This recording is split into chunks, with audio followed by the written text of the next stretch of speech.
नमस्कार, ओम तत्सत। आप सबका स्वागत है एक ओम और तत्सत। एपिसोड में। और आज हम शुरू करने वाले हैं भक्ति योग। तो अभी तक हमने जो तीन षटक होते हैं, कर्म योग, भक्ति योग और ज्ञान योग, उनमें कर्म योग सबसे ज्यादा बड़ा है, करीब 280 श्लोक हैं उसमें।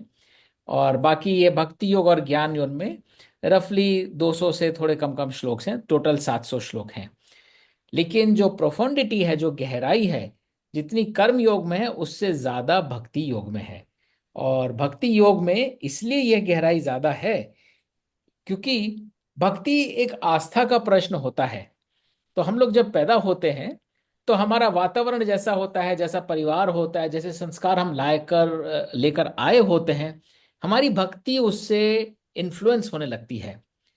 और गीता का ज्ञान यही कहता है कि तुम्हारी भक्ति किसी भी जड़ता वाली चीज के प्रति नहीं होनी चाहिए, उस परम पिता ईश्वर की तरफ होनी चाहिए। पर आजकल हम देखते हैं धर्म के नाम पे, ईश्वर के नाम पे कितना कितना अधर्म हो रहा है। तो गीता में जो प्रोफुंडिटी है, जो गहराई है भक्ति योग की, वो इसलिए सुनिश्चित करती है कि आपकी आस्था और हो। ये अगर आपकी आस्था भी साकार चीजों के प्रति हो जाएगी, किसी रंग रूप जिसे हम विषेंद्रिया बोलते हैं, कि आपके मन को ये मूरत भाती है तो आपके लिए वही भगवान है, किसी और को कोई और मूरत भाती है उसके लिए वो भगवान है, तो यहाँ पे एक धर्म संकट हो जाएगा, कौन से भगवान को माने। तो भक्ति योग बहुत गहराई में इस बात में जाता है कि साकार वर्सेस निराकार। ईश्वर निराकारी है, ईश्वर प्रकृति के परे है। तो यह हमें बहुत क्लियरली बताता है कि हम किसी भी साकार चीज के प्रति तो अपनी भक्ति को, अपने आप को समर्पित कर ही नहीं सकते। इसका मतलब हम कहीं ना कहीं किसी ना किसी प्रकृति के अधीन हैं। यदि आप किसी भी साकार, चाहे वो कोई व्यक्ति विशेष हो, चाहे वो किसी के रेलिक्स हो, चाहे वो किसी का कोई आकार हो, उसके प्रति अडिग आस्था रखते हैं कि नहीं यही है मेरा भगवान, तो वो जो साकार रूप है वो कहीं ना कहीं किसी आसक्तिवश ही वो साकार रूप बना है। हम बोले ना, अगर आपसे जिसका जो भी ईश्वर हो, जीसस हो, राम कृष्ण हनुमान हो, कि अपने इष्ट देव की, अपने ईश्वर जिसको आप मानते हैं, उसकी एक छवि तो दिखलाओ, तो मनुष्य जैसी उसकी आसक्ति होगी वैसी उसकी छवि क्रिएट कर देगा। जिसको मुकुट पहनाना होगा उसे सोने का मुकुट पहना देगा, जिसके हाथ में उसे धनुष देना होगा उसके हाथ में धनुष दे देगा, जिसके हाथ में ग्रंथ पकड़ाना होगा उसके हाथ में ग्रंथ पकड़ा देगा। पर ईश्वर तो इस सारी प्रकृति के परे है, प्रकृति के अधीन है ही नहीं। तो भक्ति योग हमारे थॉट्स को डायरेक्शन देता है कि आपकी थॉट्स किस ओर डायरेक्टेड होनी चाहिए। यदि आपको एटलीस्ट पता चल जाए कि सत्य क्या है, आपकी आस्था किस ओर होनी चाहिए, आप अपनी कंडीशनिंग के फलस्वरूप, हो सकता है स्टार्टिंग पॉइंट आपका अगेन कहीं और हो। जैसे हमने कर्मयोग में देखा, स्टार्टिंग पॉइंट कर्मयोग में हमारी कहीं ना कहीं आसक्ति रहती है, हम फल से प्रेरित रहते हैं, हम रिजल्ट्स की चिंता करते हैं, जिसमें ज्यादा रिजल्ट मिले हम उस कर्म को बेटर समझते हैं। लेकिन सत्य यह नहीं है, सत्य है सिर्फ तुम्हारा कर्म पे अधिकार है, रिजल्ट पे है ही नहीं। तो अकर्म वह है जिसमें हम जरा भी रंच मात्र भी रिजल्ट के बारे में ना ही सोचें। सत्य तो यही है। अब उस सत्य तक पहुंचने में हम डिपेंड करता है हमारी यात्रा में हम कहाँ हैं, कितना दूर हैं। हमें उतनी यात्रा तय करनी पड़ेगी ताकि हम अपने कर्मों को काट काट के, कर्म के बंधन को काट काट कर, आसक्ति को काट काट कर अकर्म तक पहुंच सके। इसी प्रकार भक्ति योग का सत्य यह है कि ईश्वर निराकारी है, ईश्वर प्रकृति के परे है, ईश्वर का ना आदि है ना अंत है। तो कोई भी आकार, कोई भी विचार जिसका एक आदि है और अंत है, जो कहीं शुरू हुआ और कहीं समाप्त हो गया, जो कहीं जाके बोले मेरा ईश्वर इसके बियॉन्ड नहीं जा सकता, ये मेरे ईश्वर की ये लिमिटेशन है, वो ईश्वर नहीं हो सकता, वह सत्य नहीं हो सकता। तो यह सार है भक्ति योग का। जब हम भक्ति योग में आगे जाएंगे तो 6 अध्याय हैं: ज्ञान विज्ञान योग, अक्षर ब्रह्म योग, राज विद्या राजगुहर योग, विभूति योग, विश्व रूप दर्शन योग और भक्ति योग। तो आज हम ज्ञान विज्ञान योग से शुरू करेंगे, जिसमें ब्रह्म, माया, भक्ति, इसके ऊपर बात होगी। और अर्जुन का अर्जुन का एक स्वभाव है, कृष्ण को सुनने के बाद अपना एक क्वेश्चन फायर कर देता है। तो कृष्ण को पूरे ज्ञान विज्ञान योग में सुनता है और बोलता है अधिभूत अधिदैव अधियज्ञ क्या होता है। तो ये कृष्ण अक्षर ब्रह्म योग में बताएंगे कि भाई ये अधिभूत अधिदैव अधियज्ञ क्या होता है। जो अगेन हमारी भक्ति के डिफरेंट लेवल्स हैं। अगर आप साकार रूप से बंधे हुए, हम आगे बात करेंगे, तो आपकी भक्ति अधिभूत से प्रेरित है। यदि आप दैवीय संस्कारों से आपकी आस्था है तो वो अधिदैव, और यदि आप परमपिता में, ईश्वर में यदि अपनी आस्था रखते हैं तो वह अधियज्ञ एनर्जी होती है, बट उसकी आराम से बात करेंगे। फिर अक्षय ब्रह्म योग हमें बताता है कि जन्म चक्र कैसे चलता रहता है, कृष्ण पक्ष और शुक्ल पक्ष क्या है, सन्यासी कौन होता है। और भक्ति योग बार बार हमें यह स्थापित करेगी, हमें यह रिमाइंड कराएगी कि तुम हो कौन, तुम्हारा वजूद कितना सा है, इतना सा है, ब्रह्म इतना बड़ा है, ईश्वर का इतना विशाल साम्राज्य है, और तुम कहाँ इतने से हो, और उस इतने से में भी अपने आप को इतना ज्यादा समेटने, बटोरने, लेने देने की बातें करते रहते हो, जबकि वो सृष्टि का तो इतना सा पार्ट है, तिनके भर के बराबर है, और तुम्हारे लिए वो तिनका पूरा जीवन है, पूरा साम्राज्य है। तो भक्ति योग आपको बार बार इस बात का एहसास दिलाएगा कि क्योंकि तुम इतने से हो, इसलिए किसी बात पे अहम ना करो, इतनी सी किसी चीज को लेकर आगे मत चलो, जो विशाल है, जो अनंत है, उसको लेकर आगे चलो, तो तुम्हारी यात्रा आगे बढ़ेगी। फिर आता है राज विद्या राज घोर योग।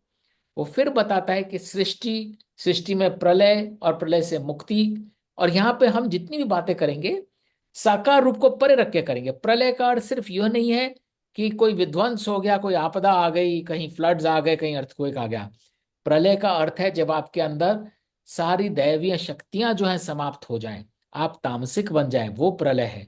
क्योंकि जैसी आपकी मानसिक अवस्था होगी, सामने सृष्टि वैसा ही रिस्पॉन्ड करेगी।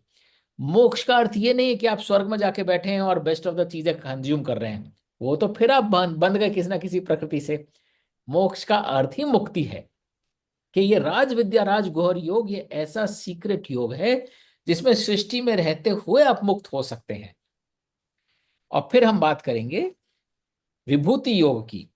इसमें खासियत यह है कि विभूति योग कृष्ण इतने विस्तार से अपनी 82 विभूतियों के बारे में बताते हैं कि जैसे किसी को चाइनीज सीखनी हो ना, और बोले तुम्हें तो हिंदी आती है, मैं चाइनीज कैसे सिखाऊं, चलो तुम्हें हिंदी के थ्रू चाइनीज सिखाता हूं। तब ईश्वर बोले भाई मैं तो निराकार हूं, लेकिन तुम्हारी समझ में आकार के अलावा कुछ आता नहीं है, तो मैं तुम्हें बताता हूं जिस जिस चीज को तुम सोचो, कहां तक तुम्हारी सोच जा सकती है, क्या क्या आकार तुम देख सकते हो, सोच सकते हो, उन सब में मैं ही हूं। तो ये हमें पूरी तरह से रिमाइंड कराता है। तुमने एक पेड़ देखा, तुमने एक चींटी देखी, तुमने एक गोरा देखा, काला देखा, मोटा देखा, तुमने स्त्री देखी, कोई देखा, हर चीज में तुम्हें जब तक ईश्वर नहीं देखोगे और महसूस करोगे, तब तक तुम्हारा ज्ञान अधूरा रहेगा। तो विभूति योग जो है आपको नज करेगा कि आपको हर चीज में ईश्वर का एहसास हो। जब आप लोगों से मिलते हो, लोगों के डिफरेंट आस्थाएं होती हैं, डिफरेंट फेथ होती हैं, बहुत आनंद आता है, बहुत एक्चुअली जिसे बोलते हैं निर्मल आनंद नहीं, मजे वाला आनंद आता है। जब आप देखते हो लोग कितनी वेहमंस के साथ अपने ईश्वर को डिफाइन करते हैं। कोई बोलता है यही ईश्वर और सत्य यही है, कोई प्रॉफिट को बोल देता है, कोई किसी और को बोल देता है, कोई किसी और दूत को ईश्वर बोल देता है। और उन सब को देख के जब आप थोड़ा पीछे हटके मुस्कुराते हुए देखते हो कि ये सारी विभूतियां हैं भैया, ये उस ईश्वर की विभूतियां हैं जो अलग तरह से अपने आप को मैनिफेस्ट कर रही हैं। हर विभूति बताती है उसकी क्या जर्नी रही होगी, जिसका फलस्वरूप वो सामने बैठा है तुम्हारे। तो ईश्वर तो इन सबके परे है। तो यदि किसी का चिंतन भी हो कि ईश्वर ऐसा है, वो उसकी मानसिकता, उसकी सोच, उसके संस्कार दर्शाता है, ना कि ईश्वर। जहां तक उसकी सोच और मानसिकता, वहां तक उसका ईश्वर। पर असली जो ईश्वर है उसकी सत्ता तो उसके बियॉन्ड है। और फिर यही बात आती है विश्व रूप दर्शन में, कि दिव्य चक्षु जिनकी बात कृष्ण ने कही है, वो ऐसा नहीं कि कोई मैजिकल चक्षु है, लेकिन जब तक तुम भौतिक की और प्रकृति के अधीन चक्षुओं से ईश्वर को देखना चाहोगे, नहीं देख पाओगे। क्योंकि जब ईश्वर निराकार है तो ईश्वर का साक्षात्कार भी निराकार ही हो सकता है। और फिर वह विश्व रूप के द्वारा बताते हैं कि तुम आगे पीछे जितनी चीजों को सोच सकते हो, सृष्टि में जो जो घटा है मैं तुम्हें वो दिखाता हूं, और जो जो घटने वाला है वो दिखाता हूं। तो विश्वरूप जो है हमारी अंतर चेतना को जागृत करता है, हमारी इंट्यूशन को बढ़ाता है। और फाइनली भक्ति योग में साकार निराकार की बात होती है कि हाँ मेरी भक्ति रखो, मुझ में आस्था रखो। तो साकार रूप में भी करते हो, ना रखने से तो बेटर है। लेकिन निराकार अल्टीमेट सत्य है, सत्य निराकार ही है। अब हम सब अपनी जर्नी में हैं, कहीं कैसे अनुभूति करेंगे, कहीं कैसे अनुभूति करेंगे। तो बहुत ही इंटरेस्टिंग होने वाला है। और छोटे छोटे अध्याय हैं एज अगेंस्ट कर्मयोग, जिसमें कुछ 75 श्लोक थे, किसी में 78 श्लोक थे। 20-22 छोटे छोटे श्लोकों का अध्याय है हर कोई, लेकिन उन सब में गहराई बहुत है। और ये आपको बहुत सारे लोगों को, क्योंकि मैं जब बातें करता हूं तो मैं समझ सकता हूं लोग कहाँ कहाँ से आते हैं पर्सपेक्टिव से। कुछ लोगों को ये जरूर झकझोरेगा कि हम तो ईश्वर को ये समझते थे। तो यदि आप ज्ञान के लेंस के थ्रू से देखेंगे तो कुछ लोगों के लिए शायद ईश्वर की परिभाषा ही बदल देगा भक्ति योग। और यह इसलिए आवश्यक है ताकि आपकी आस्था उस अटल सत्ता के प्रति रहे जिसकी कोई सीमा नहीं है, जिसकी कोई परिभाषा नहीं है, जिसको सिर्फ अनुभूति की जा सकती है। और जब हम उस पर्सपेक्टिव के थ्रू ईश्वर को समझेंगे, तभी भक्ति योग जो है हमारे कर्म को अकर्म बना पाएगा। अगर हमारे कर्म अकर्म में नहीं बन रह पा रहे, तो आप देखिए कहीं ना कहीं कोई भक्ति हमारी अटकी हुई होगी किसी जड़ता के साथ, और वो भक्ति योग हमें तोड़ने में मदद करता है। एंड फाइनली ज्ञान योग हमें ले जाएगा कि भाई अब मैंने तेरे को बता दिया तेरे कर्म कैसे होने चाहिए, मैंने तेरे को बताया तेरी आस्था कैसी होनी चाहिए। अब ये ज्ञान मैं तेरे को देता हूँ, सेल्फ सर्विस। बहुत सारे नगेट्स मिलेंगे जिनको यूज कर करके अपने जीवन को सरल बना और अपने धर्म का पालन कर। Any quick questions on the understanding of कर्म योग भक्ति योग कैसे एक दूसरे के पूरक बनते हैं बिफोर गोइंग इनटू ज्ञान योग? मैं समझता हूँ कि जो जितने हमारे देवता माने जाते हैं वो एक प्रतिमूर्ति इस बात की है कि उसके आगे है क्या, सत्य क्या है, लेकिन वो असत्य नहीं है, कम से कम अर्ध सत्य है।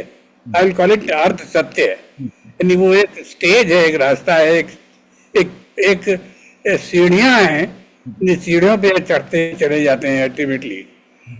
गोस्वामी तुलसीदास जी ने लिखा है ना, सीए राम मैं सब जग जानी, सीए राम मैं सब जग जानी, करो प्रणाम जोर जुग पानी।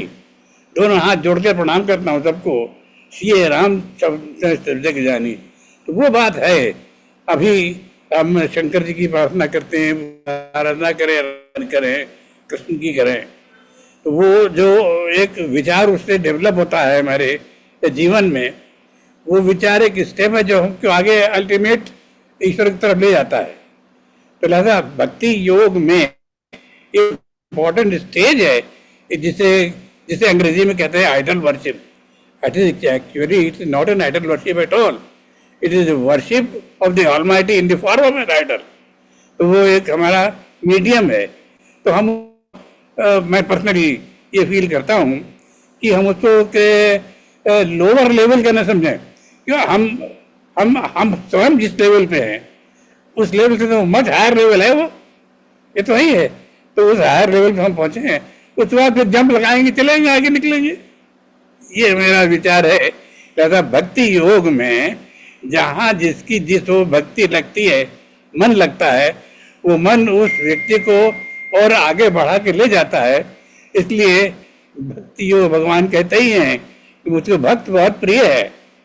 भगवान ने स्वयं अपने वाक्यों में कहा है, अभी जैसा मैंने उस दिन भी निवेदन किया था कि भगवान ने ये वाक्य रामचरित मानस में आता है, जाते वेग द्रहूं मैं भाई। अरण्य कांड में भगवान ने कहा हुआ है, जाते वेगी द्रवहूं मैं भाई, सो मम भगति भगत सुखदाई। मेरी भक्ति से मैं जल्दी से प्रसन्न होता हूँ, और उससे अतिरिक्त मेरे भक्तों की जो सेवा करता है उससे भी मैं जल्दी प्रसन्न होता हूँ। ये भगवान का वाक्य, राम का वाक्य अरण्य कांड में लक्ष्मण संवाद में आता है। तो इसी मेरा रियलाइजेशन ही है। मतलब मैं रियलाइज करने वाला कौन होता हूँ, बहुत तुच्छ हूँ, छोटा हूँ, लेकिन मेरे को ये फीलिंग होती है, मेरे को ये डेफिनेटली फीलिंग होती है कि एक और ध्यान लग रहा है अगर, तो हमको एक सर्टेन स्टेज तक जरूर पहुँचाता है। उस स्टेज के बियॉन्ड फिर आगे पहुँचने की हमारी इच्छा या आकांक्षा या प्रयास कर्म के माध्यम से या अकर्म के माध्यम से हमारी वो आकांक्षा आप पूर्ण होगी या नहीं पूर्ण होगी ये तो पता नहीं, लेकिन प्रयास आगे आ सकते हैं। लिहाजा हम जिस स्टेज के ऊपर हैं उस स्टेज को न्यूनतम या उसको कमजोर ना माने, वो बहुत अच्छी स्टेज है, उस स्टेज से ही हम आगे बढ़ते हैं। ये मेरा शुद्ध विचार है। ये बात आप बिल्कुल सही कह रहे हैं कि वो एक मीडियम जरूर है, वो एक ट्रेनर व्हील जरूर है जो आपको गिरने से बचाता है। जब आप साइकिल चलाना सीखते हैं ना, तो आप ना गिरें। तो जो साकार भक्ति है, गीता में भी कृष्ण ने बोला है कि जो मेरा साकार भक्ति करता है वो भी मुझे प्रिय है। लेकिन जो नुएंस है, वो छोटा सा नुएंस ये, एक है ईश्वर का प्रिय होना, और एक ईश्वर को प्राप्त कर लेना, ईश्वर के साथ एक सम हो जाना है, भक्ति योग स्थापित कर लेना। तो जो योग स्थापित होता है वो ईश्वर को समझने से, जो कि निराकार है, अनंत है, असीम है, और जो विभूति योग में दिखाएगा कि कहां कहां तक उसकी विभूति जा सकती है, उसके साथ कनेक्ट करने से फिर आपको ध्यान लगाने की भी आवश्यकता नहीं पड़ेगी। ध्यान लगाना is a first step, definitely ईश्वर की ओर ध्यान रखना इज फर्स्ट स्टेप। लेकिन जो अल्टीमेट सत्य है, जो ज्ञान आपको ज्ञान योग देगा, वो ईश्वर के साथ आपका सीधे विलय करा देगा। फिर आपको ध्यान लगाने की भी आवश्यकता नहीं, आप ईश्वरमय ही रहेंगे। फिर आपको ईश्वर को प्राप्त करने की भी आवश्यकता नहीं है, आप ईश्वर के साथ ही हैं हमेशा। तो भक्ति योग डायरेक्शन के लिए बहुत जरूरी है, क्योंकि अगर डायरेक्शन ठीक नहीं होगा तो जैसे आपने बोला, हम उस तरफ जा ही नहीं पाएंगे। पहले डायरेक्शन तो ठीक करिए, फिर जर्नी में आगे बढ़िए। तो भक्ति योग जो है, डायरेक्शन हमारा सीधे मोड़ देता है कि ये गलत डायरेक्शन है, ये तुम्हारी आस्था, ये तुम्हारी निष्ठा जड़ चीजों के प्रति हो रही है, सांसारिक चीजों और माया के प्रति हो रही, जिसका हम विस्तार देखेंगे। माया क्या है, अक्षर ब्रह्म क्या है। तो ये सब हमें बताएगा कि आस्था किधर होनी चाहिए, और जब आस्था उधर हो गई तो आप ऑब्वियसली फिर नेक्स्ट लेवल तक जाएंगे। बहुत अ, अच्छा, बहुत अच्छा, धन्यवाद। अभी मेरा बात मेरा पूछ। ऐसा कहने का है कि ये जो भगवान कृष्ण ने हर जगह कहा कि मुझ में अपना चित्त लगा, मुझ में ही अपना ध्यान लगा, मुझ में ही कर। और अगर ठीक है आप जो कह रहे हैं निराकार है, लेकिन जब तक हम जैसे इन्होंने बोला जस्टिस साहब ने कि साकार के थ्रू ही हम निराकार को पा सकते हैं। अगर साकार ही हमारे सामने नहीं होगा तो निराकार का तो बहुत मुश्किल है, क्योंकि 12वें अध्याय में भगवान कृष्ण ने ये भी बोला है कि साकार की भक्ति इजी है, निराकार निराकार निराकार की भक्ति में कष्ट होते हैं। तो मंदिरों में भी आप देखिए, जाके मंदिरों में भी, सब मंदिरों में भगवान कृष्ण, भगवान राम, जो भी मतलब कि जो भी है, जिसको जो आपको अपना इष्ट मांगता है, जो भी अपने आप को मानता है, वो उसको भगवान को जाके प्रे करता है। तो फिर मंदिरों के इतने होने की जरूरत ही नहीं है। तो सुभाष जी, मन- दोनों बातें जी। सही कह रहे हैं आप, विद अ स्लाइट डिफरेंस। सत्य यह है कि साकार के थ्रू ही प्राप्त कर सकते हैं, गलत है। साकार के थ्रू भी प्राप्त कर सकते हैं और बिना साकार के भी प्राप्त कर सकते हैं। तो वो उसमें आवश्यक, कष्ट ज्यादा होता है, उसमें तो कष्ट ज्यादा होता वो है, वो भगवान ने हर एक 12वें की अध्याय में यात्रा बोला अलग है है। ना सुभाष जी, किसी को कष्ट होगा, किसी को उसमें आनंद आएगा। लेकिन साकार, आप जैसे मैंने बोला, साइकिल चलाना आप बिना ट्रेनर व्हील के भी सीख सकते हैं, और ट्रेनर व्हील के साथ भी, दोनों अवस्था में आप गिरेंगे नहीं। यदि आप यात्रा में वहां तक पहुंच चुके हैं कि आपकी चेतना सीधे निराकार से जोड़ रही है, तो आपको साकार की आवश्यकता नहीं है, कोई मंदिर जाने की जरूरत नहीं है। आप ईश्वर का ध्यान करिए, ईश्वर आपके साथ है। हाँ, यदि आपको आवश्यकता पड़े तो मंदिर, मूर्ति, देवता आपके ध्यान को ईश्वर तक ले जाने में जरूर मदद कर सकते हैं, लेकिन वो प्री रेक्विजिट नहीं है कि उसके थ्रू ही जा सकते हैं, वो सही नहीं है। खैर वो तो नहीं है, लेकिन भगवान कृष्ण ने फिर क्यों सारे गीता में लिखा है मुझको कर, मुझे मुझे मुझे मीन्स भगवान कृष्ण ने, हाँ, मुझे पर मीन्स भगवान कृष्ण ने मेरे। मुझे का अर्थ कृष्ण से नहीं है, और मुझे का अर्थ मूर्ति से तो बिल्कुल नहीं है। तो मुझे के अर्थ पे भी हम भक्ति योग में देखेंगे कि ईश्वर का अर्थ क्या है। और इसीलिए मैं कह रहा हूं कि बहुत लोगों को वो झकझोरेगा, अभी रीथिंक करेगा। हम ईश्वर को ये समझ रहे थे, या तो मूर्ति या कोई देवता, बट ईश्वर इनके परे है। और वह हम देखेंगे नहीं, विभूति योग के थ्रू, भक्ति योग के थ्रू, कि चलो ईश्वर। एनीवे, हाँ आगे चलते जैसे जगह होता जाएगा, लेकिन मैं अभी भी कहता, मेरा अपना ये मानना है, मेरा पर्सनल ये मानना है कि भगवान कृष्ण जो है वो मतलब कि पार परमेश्वर के अवतार है। देखिए, वो तो खुद कह रहे हैं कि मैं अवतार क्या, मैं तो ईश्वर हूं, बट ईश्वर क्या चीज होती है वो समझना जरूरी है, ज्ञान योग और भक्ति योग में। हाँ, तो वो ईश्वर ठीक है। सिर्फ में एक हम्म, आकृति नहीं है कि कृष्ण की आकृति ईश्वर है, तो और यही तो नहीं, हमें ज्ञान दे रहे हैं। आकृति बना के आपको क्या है कि भगवान के पास पहुंचने के लिए इजी रास्ता है, बजाय कि हम्म। आप टफ में दूसरी तरफ से देखिए, जाओ। बार बार ध्यान में लिखा है भगवान कृष्ण ने। बट एनी वे, चलता आप जैसे जैसे चलते जाएंगे, अपना अपना मेरा अपना विचार ये है, क्योंकि इजी और मैं तो। डिफिकल्ट तो रिलेटिव है ना सुभाष जी। तो वो हर कोई यात्रा पे है अपनी, कोई कहीं है कोई कहीं है। तो सो लॉन्ग एज ज्ञान हमें ये प्राप्त हो कि हमें जाना किस दिशा में है और गंतव्य क्या है, हम अपनी प्रकृति के हिसाब से वो रास्ता लेते हैं जो हमारे लिए संभव है। वो सही बात है। क्योंकि इतने से तीर्थ बने हुए हैं जहाँ भगवान कृष्ण की मूर्ति है, जैसे जो तो मतलब कि। देखिए, तीरथ तो जीसस के भी बने हैं, मोहम्मद के भी बने हैं, भगवान के भी बने हैं, हनुमान के भी बने हैं, और तो यही तो गीता का हाँ, ज्ञान है। हाँ। यही गीता का ज्ञान है कि वो तीरथ पे नहीं रुकने का है, तीरथ से आगे बढ़ो और मेरे को प्राप्त करो। अविनाश, यस माधुरी। हाँ, मुझे ये पूछना था, भगवान और ईश्वर में फर्क है क्या? और पिछले कुछ सेशन में हमने ये बात की थी कि भगवान भी कर्म से बंधे हुए हैं, हम्म। तो अगर कोई कर्म से बंधा है तो ऑटोमेटिकली एक आकार आ जाता है दिमाग में, तो ये क्या डिफरेंस है? तो वो ये अभी थोड़ा इसमें आगे जाएंगे, जो ईश्वर का एटलीस्ट जो मैंने समझा है अध्यात्म के थ्रू, जो हम आगे बात करेंगे, सत्य है, क्षमा है, प्रेम है, धैर्य है, ये सब विभूतियां हैं जिनके थ्रू आप ईश्वर को समझ सकते हैं कि ईश्वर क्या है, ईश्वरीय चेतना क्या है। और जो हम बोलते हैं कि ईश्वर कर्म से बंधा हुआ है, वो अपने अवतार फिजिकल रूप की बात नहीं कर रहा कि मैं फिजिकल आ गया तो मेरे को कर्म से मुझे भी बंधा हुआ है। जो प्रकृति का नियम है, ईश्वर प्रकृति के परे है, लेकिन कर्म से इसलिए मुक्त नहीं है क्योंकि जो प्रकृति का नियम जो स्टेब्लिश करना है वो उस सत्ता का काम बन जाता है। और ये हम आगे जाके देखेंगे, जैसे चेतना की जिसकी हम बात करते हैं, मान लीजिए आप हल्के होते चले गए, मोक्ष प्राप्त करते चाह रहे हैं, हाउ डू यू रियलाइज कि आप ईश्वर को कब प्राप्त किया आपने? तो मेरी अपनी अंडरस्टैंडिंग ये है, and everybody can perceive it differently, कि जब आप बिल्कुल उस ईश्वरीय रूप के बिल्कुल निकटतम पहुंच जाते हैं, तो आप एक वो कॉन्शियसनेस लेवल अटेन कर लेते हैं जिसमें आपका कुछ भी नहीं होता, ना आपका आकार होता है, ना आपका कोई अर्थ होता है, ना आपका कोई अपनी इच्छा होती है। जैसे इंट्यूशन है, आपके मन में इंट्यूशन हुई आज ये होने वाला है, तो जब वो इंट्यूशन है तो कोई और कम से कम उस इंट्यूशन लेवल तक पहुंच के वो इंट्यूशन बन के लोगों को प्रेरित कर रहा है, वही ईश्वर है।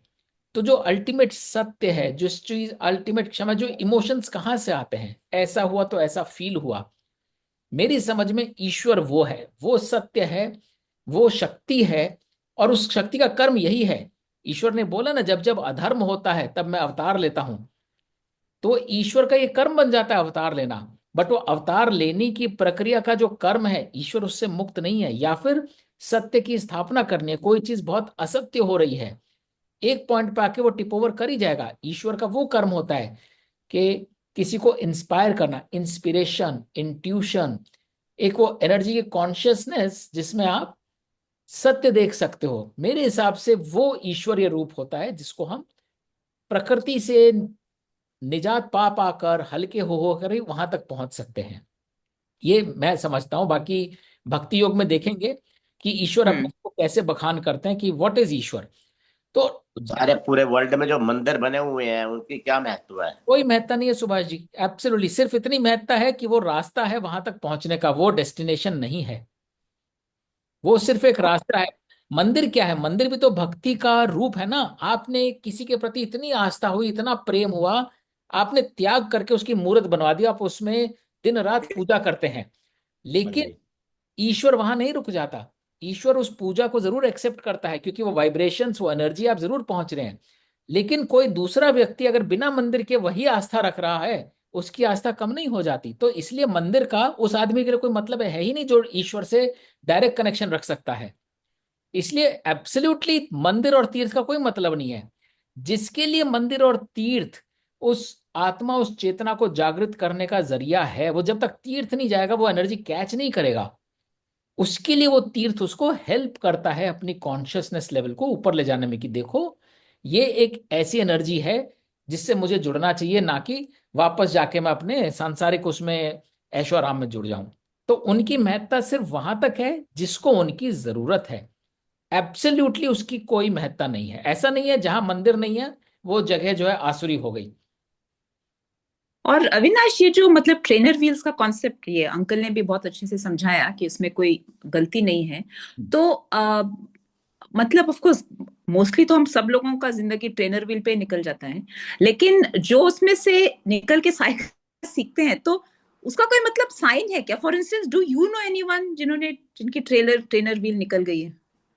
मैं बहुत लोगों को जानता हूं और मैं स्वयं अपने आप भी, मुझे नहीं लगता मैंने कभी ट्रेनर व्हील कभी भी लगाया था।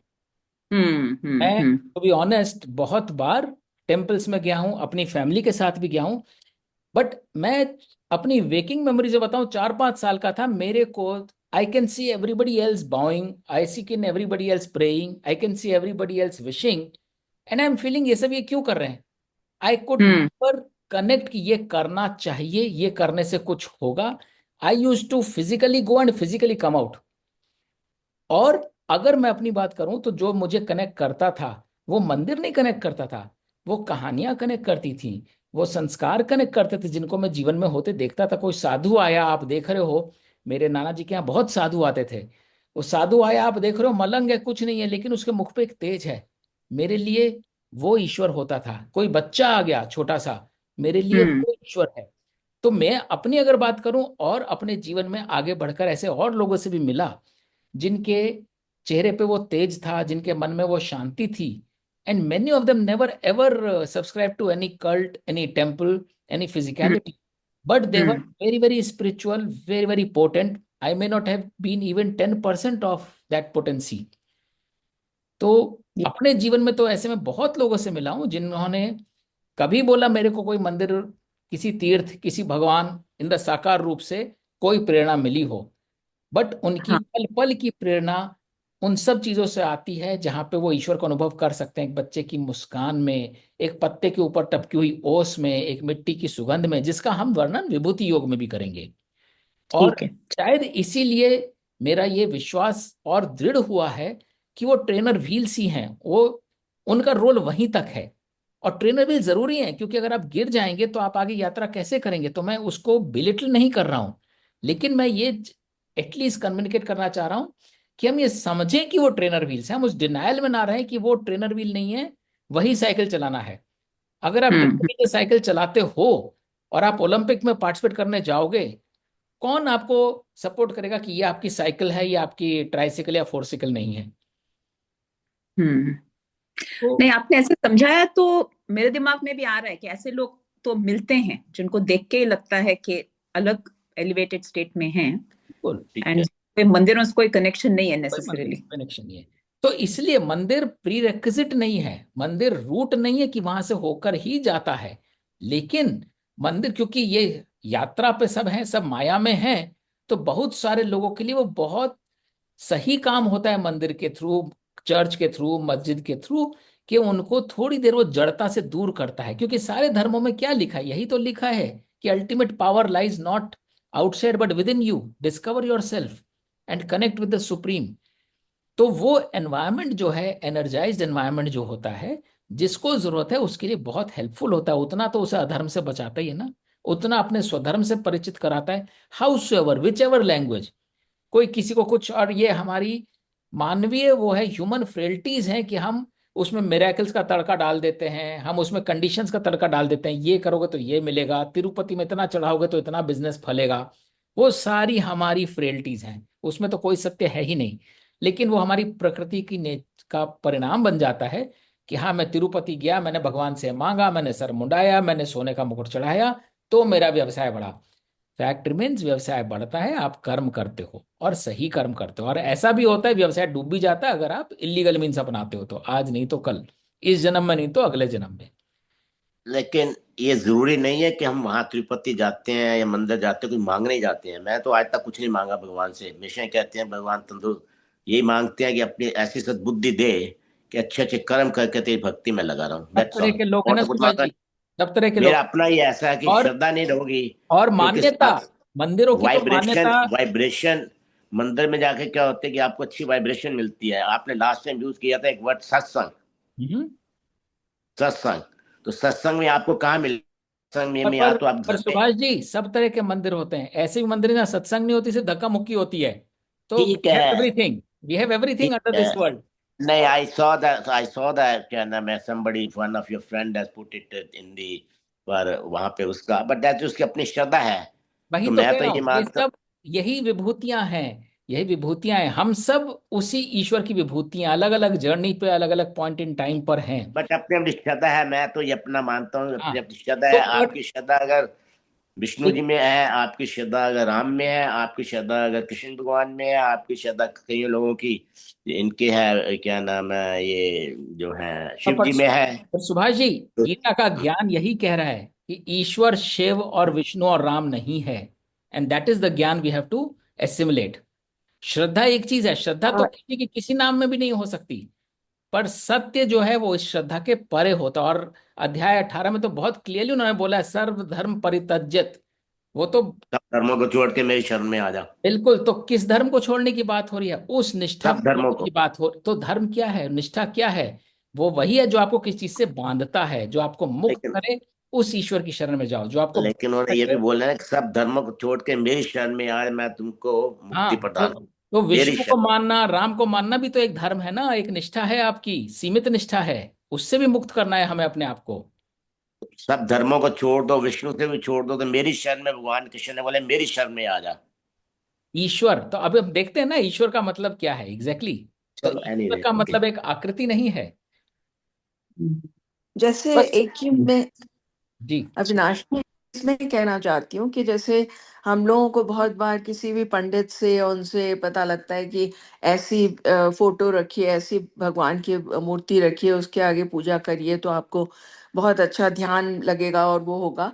लेकिन मैंने कई बार ये चीज़ नोटिस करी है कि आप कहीं फ्लाइट में जा रहे हैं, विंडो से आप बाहर देखते हैं तो वहाँ वो फैला हुआ आकाश और बादल, वो और उसको देख करके ऐसी फीलिंग होती है, ये चीजें मन में आती है कि ये सब भगवान का ग्रैंडियर है, ये बिल्कुल। उनका वैभव है, और बिल्कुल। ये ही मतलब ये उनकी क्रिएशन है।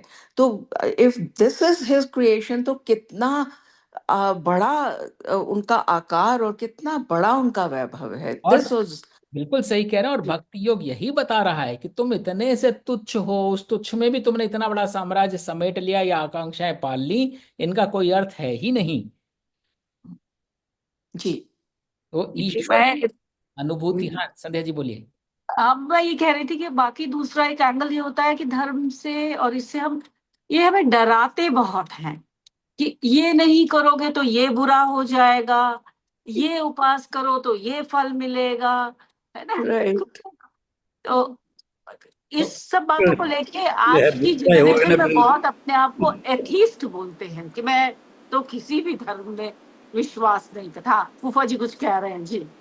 नहीं नहीं, मैं कह रहा था बिन भय हो न प्रीति। तो ईश्वर से तो भय थोड़ी रखा जाता है, ईश्वर से तो प्रेम किया जाता है।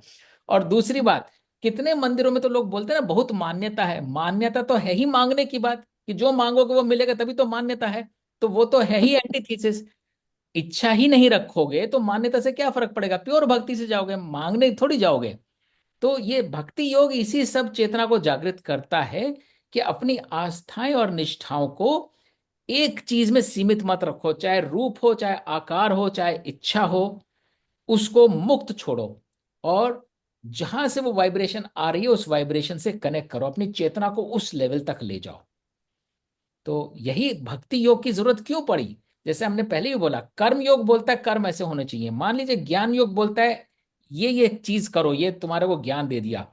तो जहां भक्ति नहीं होगी, कर्म और ज्ञान होगा, वहां पे आपके अंदर रेजिलियंस नहीं होगी, स्थिरता नहीं होगी। भक्ति आपको डायरेक्शन प्रोवाइड करती है कि आप गाड़ी चलाओ किस तरफ। नहीं तो गाड़ी इज अ व्हीकल, वो ले जा रही है, उसमें बहुत पेट्रोल भी भरा हुआ है, तो कर्म भी है और व्हीकल भी है, पर डायरेक्शनलेस हो जाओगे आप, गोल गोल घूम के वापस आते रहोगे, मोक्ष की प्राप्ति नहीं होगी। मोक्ष एज इन मुक्त नहीं कर पाओगे, अपनी इच्छाओं की तरफ आते रहोगे, जड़ता की तरफ आते रहोगे, संबंधों की तरफ आते रहोगे, क्योंकि आपकी भक्ति और निष्ठा सांसारिक चीजों में है। अगर आप भगवान कृष्ण जी से अटैच करते हैं अपने आप को, जी। ठीक है, तो do you call this as attachment? इच्छाएं इच्छाएं नहीं है हमारी, अटैच कर दिया भगवान से। अब जैसे अटैचमेंट मीराबाई थी, मीराबाई थी, उसने भगवान जी को ऐसे किया कि वो तो कहते हैं, जो शास्त्र कहते हैं कि वो तो उन्हीं में जाके समा गई।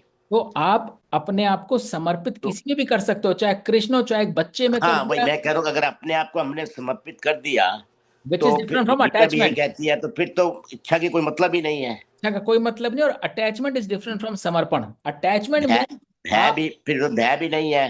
अब मेरे को भय के ऊपर भी याद आ गया, किसी अभी पूछा था उन्होंने, मैं अपना एक्सपीरियंस बताता हूँ जी कि अराउंड आज से when I was about up to 50 years old, 50, 60 years old, so I used to believe this astrology like anything. जो कुछ कहता था, करना है, कराना है, करना है, करना है, करना है। तो ऑन द लास्ट 12-13 साल से मेरे को गीता का इतना ज्ञान आया है कि मैं उसको बिलीव ही नहीं करता, बिल्कुल बिलीव नहीं करता। क्योंकि ये है, इससे मैंने देखा अपनी जिंदगी में, उसको उसको बंद करने से कि मेरी जो, मतलब कि मैं उसको जो उसको बिलीव करता था या जैसे भी जो करता था, ये कहते हो, मैंने जब से उसको छोड़ा है, I felt a peace of mind, I felt a peace in my heart. Subhash ji देखिए, बिलीफ कहीं भी सही हो सकता है। बिलीफ एस्ट्रोलॉजी का भी ठीक है, बिलीफ कृष्ण का भी ठीक है और अटैचमेंट ठीक नहीं है। वहां पे क्या नहीं, चीज मैंने अपना एक्सपीरियंस बताया आपको बता, कि मैं तो अभी, देखिए मेरे कहीं ना को मैंने देखिए, देखा कि उससे क्या एस्ट्रोलॉजी होता था में भी, पढ़ने, सुभाष जी उससे क्या होता। एस्ट्रोलॉजी में सुनिए, एस्ट्रोलॉजी में भी बहुत साइंस है, बहुत डीप साइंस है, तो इसलिए हम उसे नकार नहीं सकते हैं। लेकिन अगर आप एस्ट्रोलॉजी को जा रहे हो भय से, द्वारा ये करने से ये उपाय हो जाएगा, ये करने से ये मिलेगा, प्रॉब्लम वहां है। प्रॉब्लम एस्ट्रोलॉजी की नहीं है, प्रॉब्लम उस भाव की है जिसमें कोई भय, कोई इच्छा, कोई परिणाम। कोई बोले ना मूंगा पहन लो तो ये मिल जाएगा, वो साइंस गलत नहीं है, वो भाव गलत है कि आप जो है शॉर्टकट लेना चाह रहे हो या कुछ ऐसा मांगना चाह रहे हो जिसमें आपको लगता है ये चीज आपका काम कर देगी, आप बच जाओ उस चीज से। तो एस्ट्रोनॉमी तो सारे नक्षत्र हैं, उनके हिसाब से वो बताते हैं कि मूंगा एस्ट्रोलॉजी भी, पहनो या। एस्ट्रोलॉजी भी बहुत डीप साइंस है। हमें मंदिर हो, तीर्थ हो, एस्ट्रोलॉजी हो, इन सब से जो चीज हमें हेल्प करती है वो जरूर लेनी चाहिए। It helps us become a better individual, but without any terms and condition apply. उसमें छोटा आस्ट्रिक्स नहीं लगना चाहिए, ये करेंगे तो वो मिलेगा, ये नहीं करा तो वो उस वजह से हो गया। उसको वहां तक ले जहां तक वो हमें इनेबल कर रहा है, एम्पावर कर रहा है। गोल हमारा होना चाहिए ईश्वर के साथ योग स्थापित करना, ना कि संसार के साथ। गोल हमारा यही दिन, निष्काम कर्म करता जा, भगवान के बिल्कुल बिल्कुल। समर्पण कर दे, जो होगा देखा जाएगा। बस मैं तो ये जानता हूँ, जी जी निष्काम माँ। कर्म करता हूँ, कोई एक्सपेक्ट नहीं किसी से करता, कोई कुछ नहीं करता।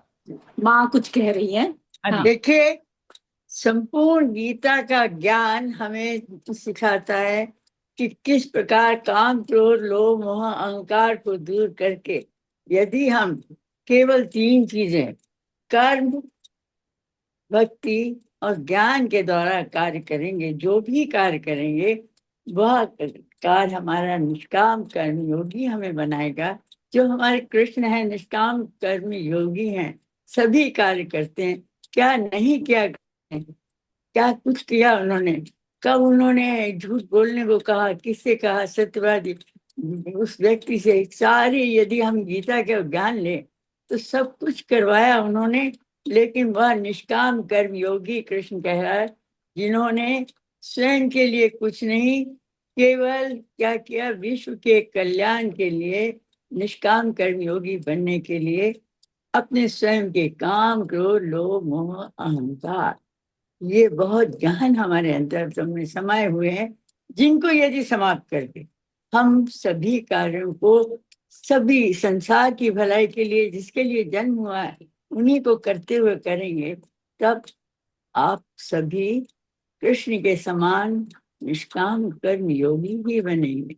तो सब में ही कृष्ण कहते हैं, तुम में मैं समाया हूँ अर्जुन, तुम में मैं हूँ, मुझ में तुम हो, संपूर्ण विश्व में है, उसका बिल्कुल। कल्याण होगा। मेरे विचार में यही भक्ति है, इसी के द्वारा हम कुछ भी कार्य कर सकते हैं, बिल्कुल कर्म क्या इसके साथ। बिल्कुल सही कह रहे हैं।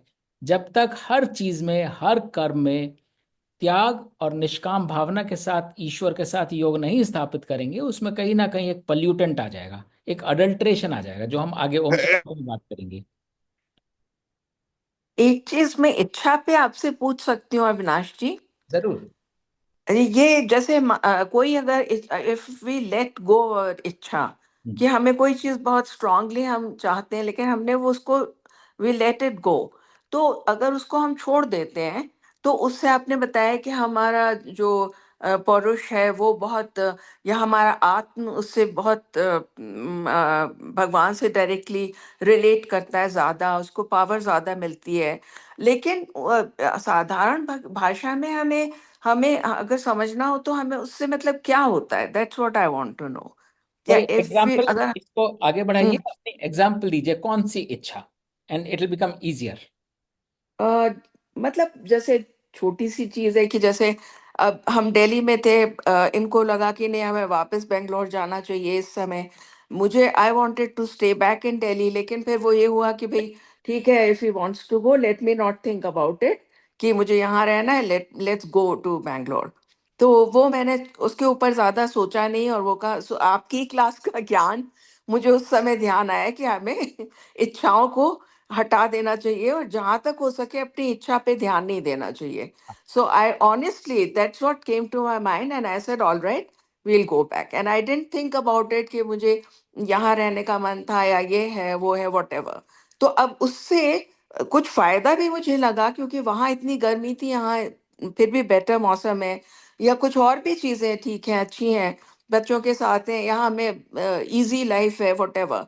बट उसका मतलब फायदा इन द सेंस कि उसका जो वो आत्म बहुत चमकता है वो सब तो ठीक है वो उस भाषा में, लेकिन हमें उससे क्या मतलब हमें इच्छा को क्यों छोड़ना चाहिए, that's what I wanted to know. इसी एग्जाम्पल को अगर लें, थोड़ा प्रैक्टिकल करते हैं, जी आत्म कैसे जी चमकेगा और उसको प्रैक्टिकल हम्म रूप देते हैं। यदि इच्छा जी हुई, मान लीजिए आप दिल्ली में हैं, बच्चे आपके बैंगलोर में हैं, और एक पैदा हम्म, हुई कि बैंगलोर चलते हैं, भाई बच्चों से मिल लेंगे, हम्म, मौसम अच्छा है, लाइफ इजी है, हाँ ठीक है। हाँ हाँ अगर इसमें दो भाव होते हैं, एक होता है इच्छा उत्पन्न हुई, इच्छा मतलब you are expecting something to happen, है ना। जी तो हम्म बच्चे वहां अवेलेबल होने चाहिए, मौसम अच्छा हम्म होना चाहिए, लाइफ इजी होनी चाहिए, ये सारी जी एक्सपेक्टेशंस हैं। और एक हम्म भाव ये भी होता है, चलो बैंगलोर चलते हैं, इच्छा कोई नहीं, बस हम्म ऐसा लग रहा है बैंगलोर जाना चाहिए, इसमें मेरा अपना कुछ नहीं है, चलते हैं, हाँ यही तो यही वहां पे फीलिंग चलते आई थी हैं ना। जी कि मुझे अपना छोड़ो सोचना, let's go to Bangalore, that's all. वो सब तो यहाँ आने के बाद आई रियलाइज कि मैंने अपनी इच्छा छोड़ दी, तो now I feel that this is easier life, the weather is better and all that, this हाँ, came later on to my हाँ, तो माइंड। देखिए वही प्रैक्टिकल वाली बात, यदि आपने पहले ही इच्छा छोड़ दी, तो you are not expecting anything, that is the peace that you arrive, तो now you can focus on right something else. वो जो आत्म राइट चमकता है, वो आत्म इसलिए चमकता है कि अब आपका मन उधर भटक ही नहीं रहा। आप वहां रुक नहीं आ हाँ रहे थे, बट आपने कहा लेट गो, ठीक है, ये कह रहे हैं चलते हैं, हाउ डज इट मैटर। तो हम्म अगर आप अपनी इच्छा रखते, इच्छा के विरुद्ध आते, तो आपको कहीं खटकता रहता, वहां होती तो बिल्कुल ये बिल्कुल कर लेती, मैं तो इसलिए कर रही थी, हाँ ये सब ठीक है, लेकिन वो तो नहीं राइट हुआ, वो सब नहीं। जी जी जब वो सब हम्म नहीं है, तो you are able to give your 100% to whatever is your hour of the day, true, है ना। वेरी ट्रू जी दूसरे आदमी की अगर हम ठीक बात करें, यदि वो बोले वो हम्म इच्छा से भी जा रहा है, तो मान लीजिए हम्म सडनली बच्चों का कुछ प्रोग्राम बन गया, बच्चे कोई ऐसी हम्म कि उन्हें ट्रैवल करना पड़ गया, या बीमार हो गए कि नहीं अभी नहीं आ सकते, हम्म तो फिर आपके मन हम्म में एक आएगा, ये इच्छा पूरी नहीं हुई, फिर आप अटक जाओगे। हम्म पिछली बार आना हम्म चाह रहे थे, इस बार भैया बताना जब तुम्हारा प्रोग्राम नहीं हो तो हम आएंगे। हम्म तो हम्म, ये सारी व्यर्थ के संकल्प और भावनाएं आने लगती है ना। तो जी जी ठीक इच्छा इसलिए नहीं रखनी चाहिए हाँ कि इच्छा एक एक्सपेक्टेशन और एक परिणाम से बांध देती है, जबकि बिल्कुल आपके भले के लिए कोई और चीज जरूरी है, जैसे इसी केस में आपके भले के लिए जरूरत है आप वहां जाएं, तो हम्म आप नेचुरली इच्छा छोड़ के जा रहे हैं, you are able to enjoy that more, you are more of 100% individual than you जी are going against your wishes. Yes okay right और ये आगे कई बार आएगा इच्छा का, इसमें भक्ति योग और ज्ञान योग में तो और एलैबोरेट होगा कि अच्छा इच्छा बिल्कुल हमारे को बांध देती है, बेड़ियों की तरह होती है इच्छा, हमें वहां हम्म जाने से रोकती है जहां के लिए हम बने हैं, जहां के लिए हम डेस्टिन्ड हैं, जहां का जाना जी जी हमारा उत्तरदायित्व है। हम्म, ठीक है, थैंक यू। चलिए आज शुरू करते हैं भक्ति योग। तो कृष्ण बोलते हैं, हे पार्थ तू तज आसक्ति, कर मुझ में ही ध्यान, सुन तू मुझसे रूप ये मेरा जिससे तू अनजान, सबसे पहला श्लोक है, बहुत इंपॉर्टेंट है उन सब के लिए, including myself, yourself, anybody जो at any point in time ईश्वर का कुछ भी इमेजिन करके बैठा है, दिस इज व्हाट ईश्वर इज। तो वो कृष्ण को भी पता है कि अर्जुन ईश्वर को क्या समझ रहा है। तो सबसे पहले ज्ञान विज्ञान योग के थ्रू भक्ति योग में यही कह रहा है कृष्ण, सुन तू मुझसे रूप ये मेरा जिससे तू अनजान। मुझे पता है तुम मेरे को कैसे देख रहे हो, तुम अनजान हो मैं हूं क्या, मैं तुम्हें बताता हूं मैं हूं क्या। And that is the beginning of भक्ति योग। इस बात को समझो कि ईश्वर क्या है। ज्ञान तुम्हें विज्ञान सहित अब मैं तुम्हें बताता, जान जिसे कुछ और जानना शेष नहीं रह जाता। ज्ञान समेत ही बताऊंगा, विज्ञान समेत ही बताऊंगा। ज्ञान क्या होता है? नॉलेज। ये चीज इंफॉर्मेशन तुम्हारे पास नहीं थी, मैंने तुम्हें इंफॉर्मेशन दे दी। विज्ञान क्या होता है? उस नॉलेज को प्रूव करना, जो रिपीटेबल हो, रिलायबल हो, वही तो साइंस होता है। ऐसा नहीं तुमने बोल दिया तो इसलिए। जो भी व्यक्ति कुछ ऐसा बोलता है रेफरेंस, इसने लिखा था इसलिए मैं ये मान रहा हूं, इंक्लूडिंग कृष्ण ने गीता में लिखा है इसलिए मैं मान रहा हूं। गीता में बातें इसलिए नहीं माननी चाहिए कि कृष्ण ने कही थी, गीता में बातें इसलिए माननी चाहिए क्योंकि आप उन्हें खरी कसौटी पे खरा उतार सकते हो, उन बातों को एक्सपीरियंस करके देख सकते हो। कंप्लायंस नहीं है गीता की, कृष्ण ने कहा इसलिए करो। कृष्ण खुद नहीं कह रहे कि मैंने कहा इसलिए करो, लेकिन कृष्ण बार बार आपको बता रहे हैं ये तो समझो मैं हूं कौन, ये तो समझो ईश्वर होती क्या चीज है, फिर ईश्वर में ध्यान लगाना। मुझको पाने योगी भोगी जतन करें हजार, कोई कोई ही किंतु मेरा जाने पूर्ण आकार। अब जाना सबको दिल्ली है, लोगों को ये पता नहीं दिल्ली जाते कैसे हैं, कौन सी फ्लाइट ले जाएगी। चलो दिल्ली का नाम सबने सुना हुआ है, मान लो मैं कुछ बोलूं अजरबैजान जाना है, बायकू जाना है, ठीक है, होनोलुलु जाना है, सब कह रहे हैं होनोलुलु जाना है, होनोलुलु जाना है। अब यहां से कौन सी फ्लाइट ले जाएगी, आज मैं रैंडमली पूछूं होनोलुलु के लिए कैसे जाते हैं। I don't think anybody who has except gone there will be able to say यहां से पहले एक्स वाई जाओ, फिर वहां से वहां जाओ, वहां से नियरेस्ट फ्लाइट मिलेगी। तो ये ईश्वर को पाने वाला भी ना ऐसा ही है कि मुझको पाने योगी भोगी, तरह तरह के योगी लोग योग लगा के, तरह तरह के भोगी लोग भोग लगा के जतन करे जा रहे हैं हजार, बिना जाने कि ईश्वर है क्या, बस पाना है। हो सकता है पाया हुआ हो, एंड इसीलिए आत्म के अंदर झांकोगे तो पता चलेगा ईश्वर तो तुम्हारे अंदर बैठा था, और तुमने इतना उसके ऊपर इंसुलेशन लगा दी तुम उसे पहचान ही नहीं पा रहे हो। मेरा रूप ना एक ये है अष्ट तत्व का मिश्रण, भूजल वायु नभ मन बुद्धि अहम अगन। तो जो मेरा रूप है ये दोनों चीजों से मिला है, जड़ और चेतन से। जड़ में आपके पांच तत्व आ गए, जल भू वायु नभ और अगन। और जो बुद्ध चेतन है वो है मन बुद्धि अहम। तो जो अहंकार। जड़ता है, वो जड़ता हमारी जब हम मूर्ति बना देते हैं वो एक जड़ता का प्रतिरूप है। क्योंकि जैसे हम हैं वैसी तो मूर्ति बनाते हैं ना, वैसी आंख नाक कान, उसमें और पावर भर के चार हाथ बना दिए, मुकुट लगा दिया, सोना चढ़ दिया। वो हमारी जड़ता की आस्था है, जितना हमारी जड़ता का त्याग है, मेरा ईश्वर ऐसा होना चाहिए, बहुत खूबसूरत बना दिया, सारी आस्था उस मूर्ति में उड़ेल दी। वो हमारी जड़ता का 100% समर्पण है। हम जितने सुंदर खुद नहीं है उतना सुंदर हमने उस मूर्ति को बना दिया, क्योंकि अब वो मूर्ति हमें प्रेरित करती है। लेकिन ईश्वर सिर्फ वो मूर्ति नहीं है, मन बुद्धि अहम, वो संस्कार भी तो लेकर आओ। और इसीलिए ईश्वर की मूर्ति के पास सिर्फ तब मत जाओ जब चिंता हो, सिर्फ तब मत जाओ जब कुछ मांगना हो, सिर्फ तब मत जाओ जब मन अशांत हो। जब आप अपने मन को शांत रखोगे, आपकी बुद्धि ठहरी हुई होगी, स्थिर बुद्धि होगी, आपका मन विचलित नहीं होगा, तब जाके उस मूर्ति से प्रेरणा प्राप्त कर सकोगे। अब एग्जाम देने जा रहे हो, टेंशन है, मंदिर चले गए, जल्दी से आपने माथा टेक लिया, क्या प्रेरणा मिली? क्या वो प्रेरणा सिद्ध करेगी आपके एग्जाम को? शायद थोड़ी बहुत करे, क्योंकि आपको लग रहा है आपने उस जड़ता से संबंध स्थापित कर लिया। पर जब तक आपका मन विचलित रहेगा, आपकी बुद्धि स्थिर नहीं रहेगी, आपका अहम नहीं जाएगा, तब तक आपका जो पावर उस मूर्ति से मिलनी चाहिए थी वो उस मूर्ति से भी पावर लिमिटेड मिलेगी। और इसीलिए ईश्वर का रूप जानो अष्ट तत्व का मिश्रण, मन बुद्धि अहंकार को समर्पित कर दो भूजल वायु नभ और अगन में, अपना कुछ शेष नहीं रहना चाहिए। यह तो मेरा भौतिक वर्णन, चेतन रूप अनंत पराशक्ति है चेतना, अक्षर पुरुष धरंत। ये है गोल्डन नगेट ईश्वर का। जो हम पूछ रहे हैं सवाल, ईश्वर है क्या? ये तो भौतिक वर्णन है, क्योंकि भौतिक आंखों से भौतिक वर्णन ही पा पाओगे। चेतन रूप अनंत, उस चेतना का अंत नहीं है। भौतिक तो अंत हो जाता है। आप बोलोगे 2 फुट की मूर्ति, 50 फुट की मूर्ति, 250 फुट की मूर्ति, 250 फुट के बाद खत्म हो गई वो मूर्ति। पराशक्ति है चेतना, अक्षर पुरुष धरन। जो हम सब में चेतना व्याप्त है, जो सारा, जैसे आपने बोला, कितनी खूबसूरत बात बोली, प्लेन से देखते हो इतना बादल, सूर्य की किरणें, और सूर्य की किरणें भी बादलों पे अलग अलग तरह के विजुअल्स क्रिएट करती हैं। कभी उनमें सोने जैसी निकलेंगी, कभी बिल्कुल चांदनी बिखरी होगी, कभी रुई के बादल बिखरे होंगे।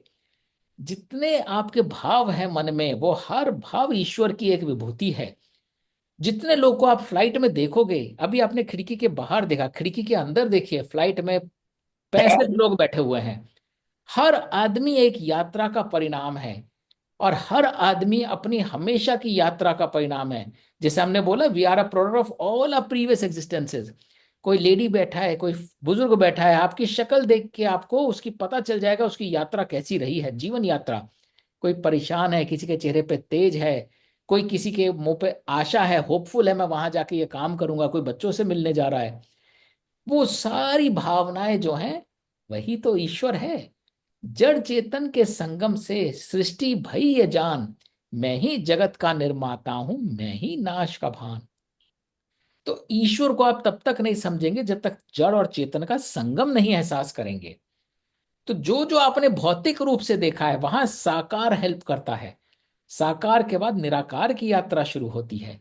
अब आप देखिए उस चेतना को कहां तक ले जा सकते हैं अपनी ईश्वर से कनेक्ट करने के लिए।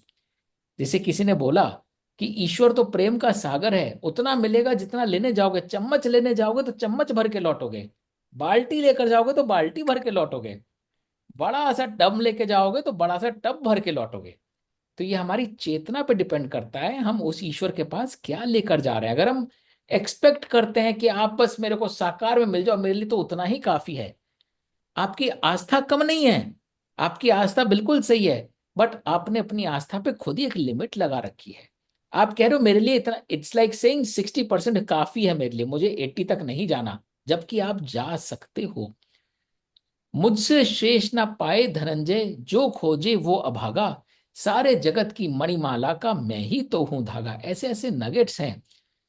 आपको इस सेशन में किसी भी एक व्यक्ति की शक्ल देख लीजिए, प्लेन में बैठे हैं किसी भी व्यक्ति को कनेक्ट कर लीजिए, बाहर बाजार में निकले कोई भी लेडी पुरुष किसी भी आदमी को देख लीजिए, सोचिए मेरे में उसमें क्या कॉमन है। मैं 65 वर्ष का, वो 4 वर्ष का। 65 वर्ष का एक आदमी जिसको शायद कुछ आधी दर्जन बीमारियां भी हों, और 5 वर्ष का बच्चा जो खेल कूद रहा है। सोच के देखिए उसमें और आप में क्या कॉमन है। वो जो धागा है वो ईश्वर है। ईश्वर वहां मंदिर में नहीं बैठा। ईश्वर वो है जो आपको और उससे कनेक्ट करता है। अगर उस बच्चे का चोट लगती है, वो गिर जाता है, आपको दर्द होता है ना। कोई चीज हुई जिसकी वजह से वो बच्चा आपका शरीर नहीं है, आप उसे जानते नहीं हो, वो खेलते खेलते गिर गया, उसका घुटना छिल गया, यहां आपके दर्द में पीड़ा उठी। या उधर वो बच्चा मुस्कुराया और इधर आपके मन को बिल्कुल ऐसी शांति मिली। This is God, this is godliness, this is ईश्वर, जिसको हम आगे और विस्तार में देखेंगे, जिसने हमें बांध रखा है जड़ और चेतन से। मैं हूं कौनते जल का द्रव्य, चंद्र और सूर्य प्रकाश, नर पौरुष वेदों का अक्षर, या शब्द भरा आकाश। कह रहे हैं कृष्ण, जल का जो द्रव्य है ना, जो फ्लूइडिटी है, अब ये सारी बातें उन चीजों पे आ गई जिससे हम कुछ भी आभास करते हैं। जल को फ्लूइडिटी किसने प्रोवाइड करी? जल बहता क्यों है? मैं ही तो हूं वो पावर जो जल को बहा रहा है। मैं ही वो जो चंद्र और सूर्य को प्रकाश दे रहा है। और मैं का मतलब अगेन, जितना हम उसे एक सुपर पावर एंटिटी समझेंगे, उतना हम अपने आप को मिसलीड करेंगे। यहाँ एक मैजिशियन की बात नहीं हो रही, सुपर पावर की बात नहीं हो रही। यहाँ बात उस कॉन्शियसनेस की हो रही है जिसकी वजह से चंद्र में प्रकाश है, सूर्य में प्रकाश है, जल में द्रव्यता है। It is about that consciousness जल को जल बनाता है। जल अग्नि की तरह नहीं जलता, जल बहता है। अग्नि जल की तरह नहीं बहती, अग्नि भड़कती है। क्या चीज है जो अग्नि को भड़काती है? जल को बहाती है। उनकी प्रकृति डिसाइड करती है, उनको कन्वर्ट करती है। नर पौरुष वेदों का अक्षर, जो ज्ञान है, वेदों में ज्ञान भरा हुआ है, किससे कहानियों में ज्ञान नहीं भरा हुआ, गॉसिप में ज्ञान नहीं भरा हुआ, आकाश में शब्द भरे हुए हैं। तो एक एक चीज जो हमारी प्रकृति को डिफाइन करती है, इसीलिए कृष्ण ने बोला ना पिछले अध्याय में, जीव विचार रचित है माया, जैसे विचार रखोगे वैसी सृष्टि बन जाएगी। तो जो हमारे विचार हैं, उन विचारों को शुद्ध रखने की शक्ति वो ईश्वर है। मन में गलत विचार लाए, कुछ एकदम से घंटी बजती ना, ओ कुछ गलत सोच लिया, भगवान नहीं, मेरे को ये नहीं बोलना, तो वो जो कॉन्शियसनेस है, ये चीज गलत थी, ये चीज सही है, दैट इज ईश्वर। जब हम बोलते हैं, ईश्वर ने बोला चौथे अध्याय में, जब जब धर्म का विनाश होता है मैं अवतार लेता हूं। तो खाली माइथोलॉजी और कृष्ण अवतार नहीं है। जैसी आपकी बुद्धि ने कुछ गलत सोचा, एक तरफ से और आवाज आई, नहीं ये गलत है, वो ईश्वर का अवतार है, वो ईश्वर है जो आपको फौरन झकझोर के हिला देता है, नहीं नहीं ये गलत सोचा तुमने, सही करो इसको, वो ईश्वर है। कई बार मनुष्य छोटा मोटा लालच कर देता है, मैंने किया है, कभी गया ये शॉर्टकट ले लेता हूं, इसमें कम पैसे लगेंगे, एकदम से एक आवाज आई, गलत सोच रहे हो, 4 रुपए, $4 बचाने के लिए तुम उस आदमी को सही नहीं बता रहे हो, तुम कह रहे हो बस वहीं छोड़ देना, तुम्हें पता है वहां जाके तुम उसको बोलोगे अगली गली में छोड़ो, क्योंकि आपको पता है अभी बोलोगे तो वो नेक्स्ट माइलेज का फेयर लगाएगा। तो आप कई बार थोड़े से लालच में, थोड़ी से प्रलोभन में आके कुछ करते हो, but before you do it कहीं से एक आवाज निकलती है, वो आवाज ईश्वर है, क्योंकि वो ईश्वर सत्य है, क्योंकि वो ट्रुथ है। तो ये आगे कंटिन्यू करेंगे, क्योंकि अभी almost we are on top of the hour. But ये जर्नी इंटरेस्टिंग इसलिए होने वाली है कि हम ईश्वर को ऐसे ऐसे रूप में देखेंगे, ऐसे ऐसे महसूस करेंगे कि बिना ईश्वर हमें कोई चीज मिलने की, दिखने की संभावना रह ही नहीं जाएगी। मैं चादर को देखूंगा, मुझे यहाँ जिसको आप मानते हो ईश्वर, विष्णु है, शिव है, हनुमान है, वो नजर आएगा, पर्दे में देखते हो वो नजर आएगा, ट्यूबलाइट में नजर आएगा, पंखे में नजर आएगा। क्या नजर आ रहा है? पंखे पर हनुमान थोड़ी बने हैं, पंखा हवा दे रहा है, वो स्वयं पवन पुत्र दे रहे हैं, तभी तो उनका नाम पवन है। मैं जल पी रहा हूं तो वाकई वो जल में जो रस है, वो ईश्वर ने साक्षात वो रस मुझे दिया है, मैं कैसे ईश्वर की अनुभूति ना करूं। तो भक्ति योग में ऐसा भक्ति रस भक्त बोलते ही है जिसमें पूरा समर्पण हो जाए, जिसमें दिमाग का कोई काम नहीं रहता। तो यहां हम लॉजिक की बात नहीं करेंगे, लॉजिक से समझने का अगर हम प्रयास करेंगे तो भक्ति योग अधूरा रह जाएगा। हमें अपने आप को रखना है पीछे, मैं तो कुछ हूं ही नहीं, अब मैं नहीं हूं तो सब कुछ सामने है मेरे, ले सको जो ले सको। अब उस सब कुछ में से, हर चीज में से मुझे ईश्वर ढूंढना है। और ईश्वर कैसे मिलेगा? कहीं सत्य के द्वारा, कहीं प्रेम के द्वारा, कहीं क्षमा के द्वारा, तो कहीं दया के द्वारा। यही तो दैवीय गुण है, यही तो ईश्वरीय संस्कार है। तो if there are any more thoughts, briefly we can continue to talk for few more minutes and will continue next week. के भक्ति में योग जो है, मतलब यही मुक्त कर देता है। कई बार तो ज्ञान कभी आवश्यकता नहीं पड़ती, ज्ञान धर के भी मैं क्या करूंगा, मैं होता कौन हूं ज्ञान धरने वाला। मैं बोलता हूँ नहीं नहीं, जैसे कई बार होता है ना, आजकल कस्टमर पे सेल्फ सर्विस का बहुत प्रचलन है, हर चीज वो कस्टमर पे पुश कर देते हैं, press 1 for this, 2 for this, 3 for this. और जो ओल्ड गार्ड होता है वो कहता है नहीं यार, तू मेरे को एक बंदा बता दे, वो बता दे, वो कर लेगा, मेरे समझ में नहीं आता है 1 2 3 4, हर बार तुम्हारे मेनू बदल जाएंगे, इसके लिए वो करो, उसके लिए वो करो। तो भक्ति योग वही पुरानी आदत है, नहीं भाई तू ईश्वर को ही भेज दे, ईश्वर ही मेरे काम करेगा, मैं क्या ज्ञान संभालूंगा, मैं क्या काम करूंगा, मुझे नहीं चाहिए ज्ञान व्यान। Having said that, we will realize how Gyan is and why Gyan is important. But Bhakti is more important because it takes so much load off us. भक्ति और वो आपको बार बार बताएगा तू है कौन, तेरे कोई हस्ती है ही नहीं। हमारे अहम को रिड्यूस करने का काम करता है भक्ति योग। जितना अहम मिनिमाइज होगा, उतना we will go with the flow. जैसे आपने बोला, मैंने वो विश छोड़ दी, जैसे ही आपने वो विश छोड़ी, आपका अस्तित्व तो उस विश के साथ जुड़ा हुआ था, वो निकल गया, and you went with the flow, you went with the flow, you enjoyed it. तो भक्ति योग हमारे अहम को बिल्कुल लेवल ऑफ करने का काम करता है। वो हमें बताता है कि जो हमने ऑब्स्ट्रक्शन डाल रखा है, वो स्वयं डाल रखा है, अपने आप को जीरो पे ले आओ, इनफाइनाइट दिखाई देगा।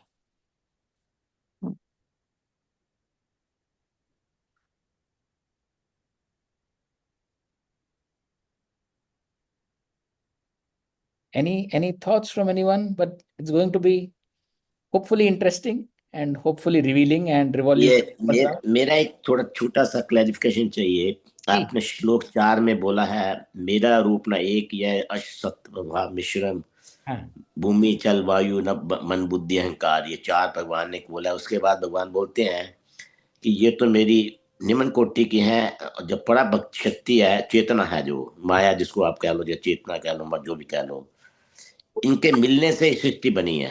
हम्म, जी क्योंकि उसमें लिखा हुआ है आपने आगे श्लोक में, और सभी गीता यही कहती है कि जो भी मैंने मेरा जब अष्ट अष्ट अष्ट स्वभाव है, भूमि जल वायु बुद्धि मन अहंकार, और उसके बाद जो भौतिक ये, और इसके बाद चेतना है, चेतना ही में माया, इन दोनों के मिलने से ही पूरी सृष्टि जो है वो बनी गई है। मैं ही जगत का निर्माता हूँ, मैं ही नाश का भान। 4 5 6 तीनों श्लोक है। हाँ जी। तो आपका क्या प्रश्न या विचार है सुभाष जी इसमें? मेरा ये है कि भगवान कृष्ण खुद ही कह रहे हैं कि ये 8 जो है ये मेरी निम्न कोटि की हैं, और एक और भौतिक है जो चेतना रूप है। इन दोनों के मिलने से ही, संगम से ही, ये जड़ चेतन के संगम से ही सृष्टि भई या जान। मैं ही जगत का निर्माता हूँ, मैं ही नाश का भान। सही कह रहे हैं।